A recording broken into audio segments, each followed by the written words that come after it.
देखिए, संसद में हम व्यापारियों को भेज रहे हैं, अपने नेताओं को तो भेजते नहीं। तो वे किस प्रकार से हम किसानों की, हम गरीबों की, दलितों की, वंचितों की बात करेंगे? हमारा अधिकार, एक वोट का अधिकार बाबा साहब भीमराव अंबेडकर हमें दे के चले गए और सही प्रकार से इस्तेमाल करने का तरीका सिखा के चले गए। लेकिन क्या हम उसको सही प्रकार से इस्तेमाल करते हैं? नहीं।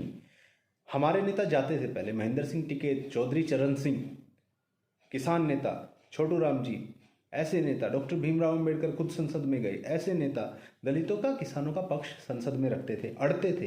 वो राजनीति नहीं करते थे, वो सेवा करते थे। लेकिन आज नेता नहीं, व्यापारी संसद में बैठ गया है। अब संसद में व्यापारी बैठेगा तो वो व्यापार करेगा। टिकटों की खरीद फरोख्त होती है, करोड़ों रुपए में टिकटें खरीदी जाती है, चाहे किसी भी पार्टी से रही हो, और फिर अंधाधुंध पैसा फेंक कर, खर्च करके वो विधानसभा और लोकसभा के इलेक्शन लड़े जाते हैं, जीते जाते हैं। साम दान दंड भेद, हर प्रकार की नीति का इस्तेमाल करके संसद में पहुंचा जाता है। और जब संसद में पहुंचा जाएगा इस प्रकार के तरीके से, तो उन व्यापारियों को हम किस प्रकार से अपने हक के लिए जगह पाएंगे? आज हमें सड़कों पर आना पड़ रहा है क्योंकि हमारा नेतृत्व करने वाला संसद में कोई नहीं है। अगर संसद में हमारे लिए लड़ने वाला होता तो आज किसानों को सड़कों पर ना लड़ना पड़ता, क्योंकि हमारा सांसद हमारे हक के लिए, हमारा विधायक हमारे हक के लिए लड़ रहा होता। दलितों को अगर लड़ना पड़ा अपने हक के लिए, अगर सड़कों पर आना पड़ा, चाहे वो 4 अप्रैल का वाकया रहा हो, चाहे वो उसके बाद के वाकये रहे हो, अगर दलितों को लड़ना पड़ा अपने हक के लिए, तो वो इसलिए क्योंकि हमारा नेतृत्व करने वाला नेता वहां नहीं है। हाँ, जाति का हो सकता है कि वो हमारी जाति से हो, लेकिन वो व्यापारी बैठा हुआ है और जाति के नाम पे केवल और केवल वो हमसे छलावा कर रहा है, इसके अलावा वो कुछ नहीं कर रहा है। ये बात अच्छे तरीके से लोग भी समझ गए। उन्होंने ऐसा माहौल तैयार कर दिया कि हमारे बीच का नेता संसद में पहुंच ही ना पाए।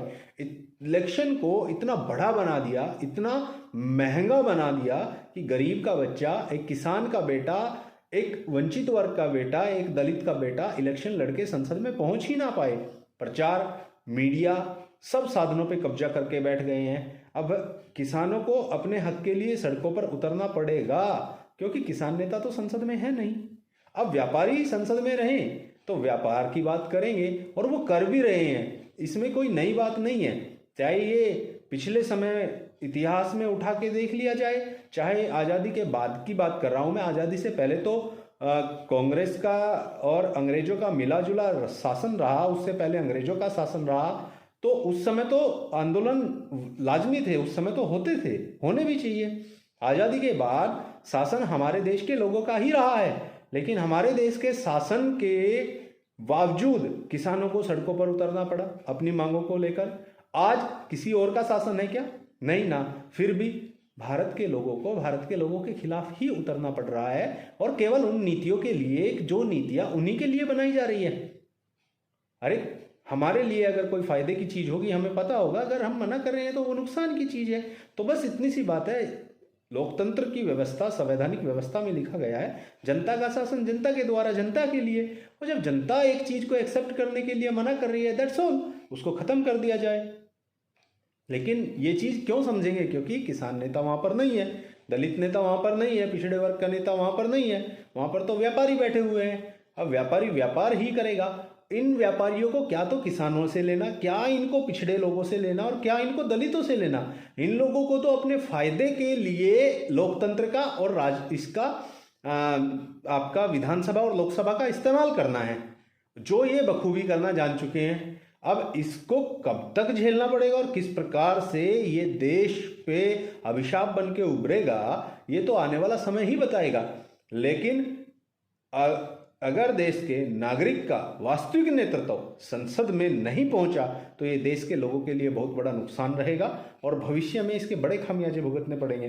रही बात आज के समय की, तो आज के समय पे संसद में अगर कोई चिल्लाया होता किसानों के लिए, किसी नेता के अंदर दर्द जगा होता कि हाँ मैं किसान नेता हूं, और कोई किसान इस नीति से, मेरे देश का कानून क्या कहता है, 100 अपराधी छूट जाए लेकिन एक बेगुनाह को फांसी नहीं होनी चाहिए, एक बेगुनाह को सजा नहीं होनी चाहिए।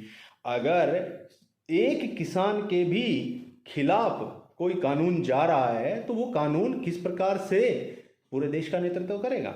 एक के तो खिलाफ है ना, तो किसी के भी खिलाफ, किसी एक के भी खिलाफ कोई कानून कानून नहीं माना जाएगा और उसे तुरंत सरकार को संज्ञान में लेते हुए सुधार के लिए भेजना चाहिए। अगर सुधार होके वो सही लगा और लोगों ने अपनाया तो वो अपनाया जाएगा और उसको स्वीकार किया जाएगा। संविधान में मौलिक संस्कृति जब आई थी, संविधान का मौलिक स्वरूप आया था, उसमें हजारों अमेंडमेंट्स हुई।